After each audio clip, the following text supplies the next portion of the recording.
All right, guys, welcome back. Okay, so I haven't been posting in these past few days because I've just been in. I just been trying to figure this deck out because I feel like I'm just so close, like just so close to just solving it. But then but then the more I test it, it becomes apparent. Oh no, it was just good for the first few games. But then I started testing this deck, right? Because like the main issue is having enough resources to progress our game state, right? So like, let me show you what I mean.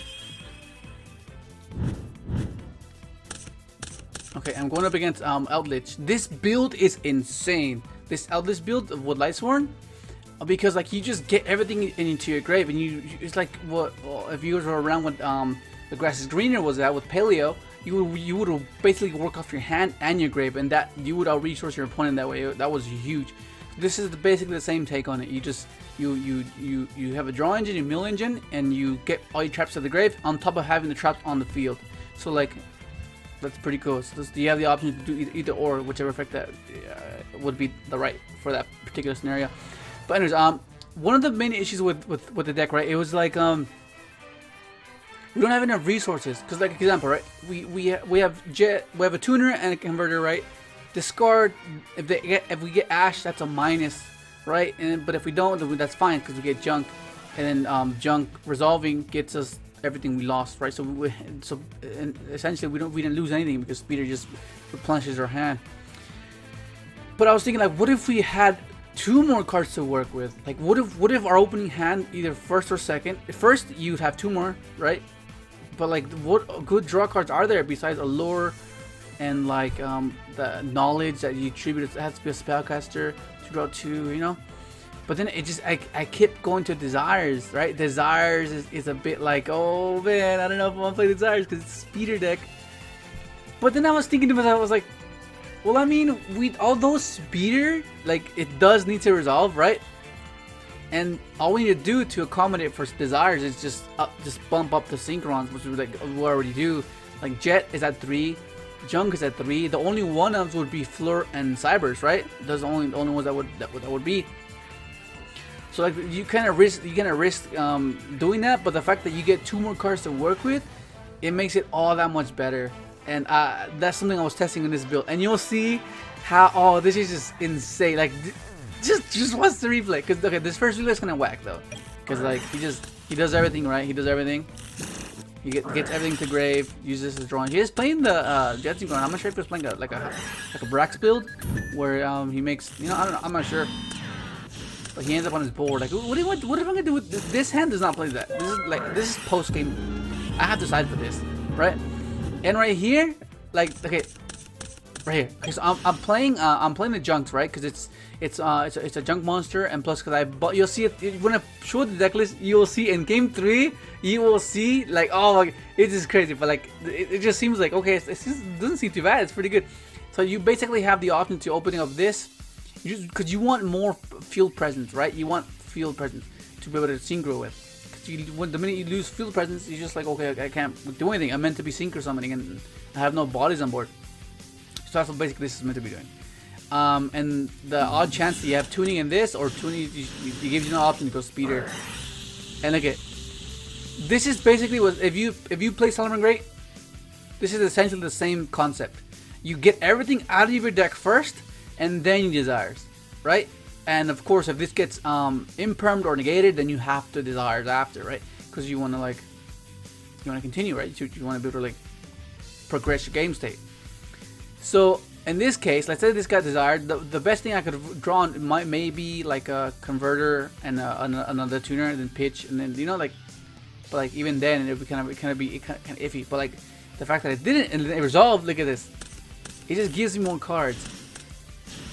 And this guy too, I maxed this out as well because I'm playing Yazi again. So the fact that it gives you more, it gives it more consistency to where your opponent has to respond. So like, let's say you open up Jet, Junk, and then both of these junks, your opponent has to respond to it, right? Because otherwise you just have like an abundance of plays you can possibly do through Yazi, right? And that's something I cut for a brief period of time, and I was just testing it again. But like, you see what I mean, like. But never failed. Always draw the Yazi. Yeah, so you have to bump up the card to 50 because you cannot risk banishing your guys. So you're compensating for desires. You just, you know. Yeah, I was like, oh, I'm not sure what he, you know, like, just Trishla, and I should, like, because odds are most of the time they try to like bait your stuff with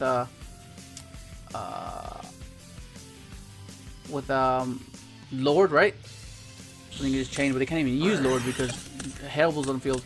So I needed to make sure that I didn't lose that Sin and Pop effect. Okay, so game 2, game 1 and game 2 were pretty straightforward, right? Pretty straightforward. But this one, I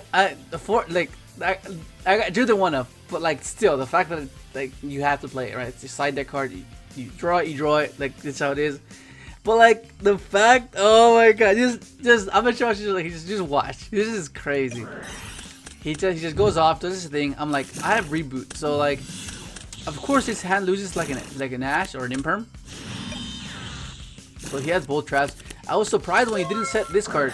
When he didn't set this card, I was like, oh, he might have set this and then get my reboot. So I was like, oh my god, it's kind of annoying. And then I draw, and then Desires. Oh my god, Desires. I was like, oh my god. And this is what I mean. This is exactly what I mean. Go reboot. Desires. This was risky. This was a risky play because I was debating whether to because I needed to know that okay, if I don't get anything off of this, I'm gonna have to search either Fleur or Cyber Synchron. But then if I did that, that means I could potentially banish those. So then the only option I would have then to get is hopefully mill something off tuning and get junk, and then that's basically like all that would be, you know. So it was a risk, but I needed to see what I could potentially draw. And I draw Twisters and Cosmic. I'm like, well, this doesn't help my scenario. And then I didn't banish the what's it called, the Cybers or the Fleur, which is amazing. So I go ahead, and this is a good thing about this guy. He can change his level. Another thing he can do is, well, I could have gone a Yawzi play too. I could have made this guy level 6 and gone Yawzi pop, you know, and then continue to do the freaking speeder play that with Drexel. But I was like, nah, let's just do this. Let's just get it out of the way. And luckily I still had it, right? Yawzi, pop his down. I'm not sure why he didn't chain this. Especially one zombie monster and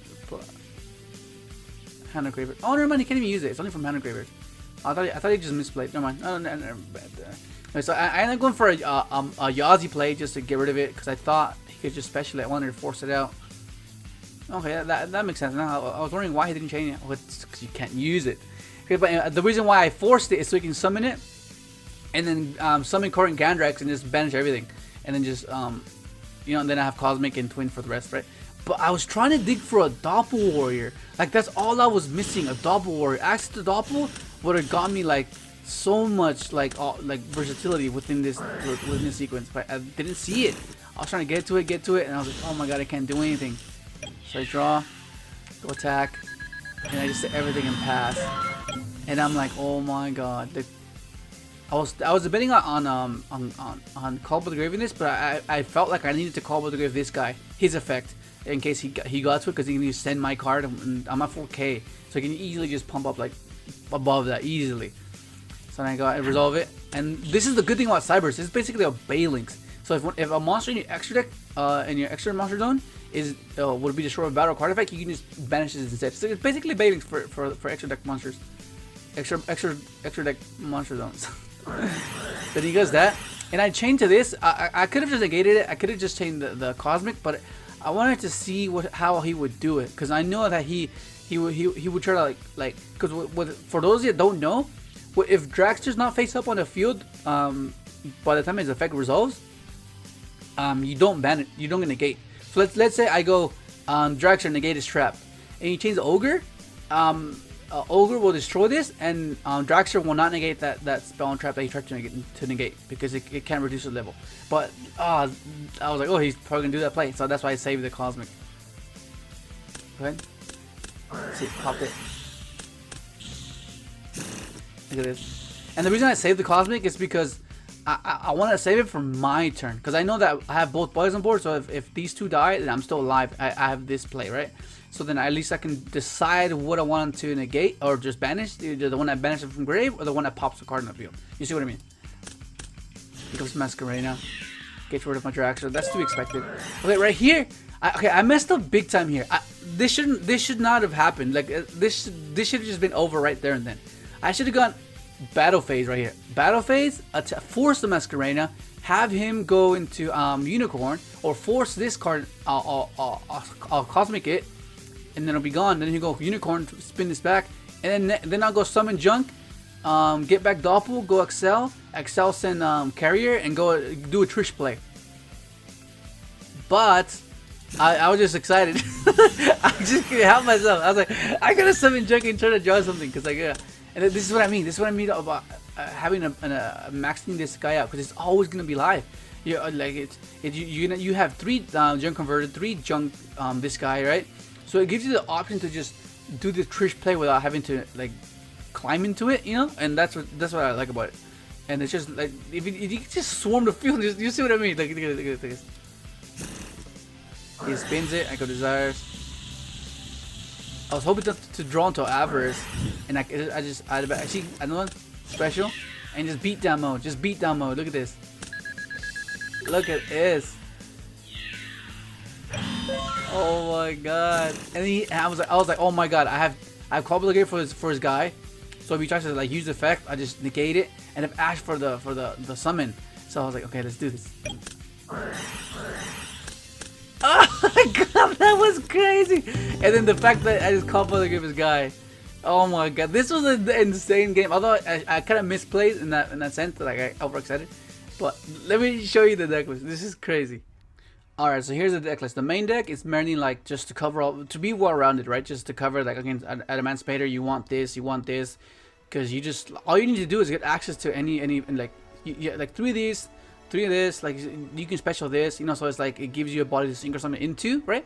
So you can go like special summon Ash, have a Yazi play, and then, you know, like on top of having the Dark Rune more or this, right? So it just opens up the possibilities of having different variations of cards, not just going pitch special and then just have the Junk double play. No, you know, I was like, why didn't why this makes sense? Like why would I go around its own archetype? Like they're junk monsters.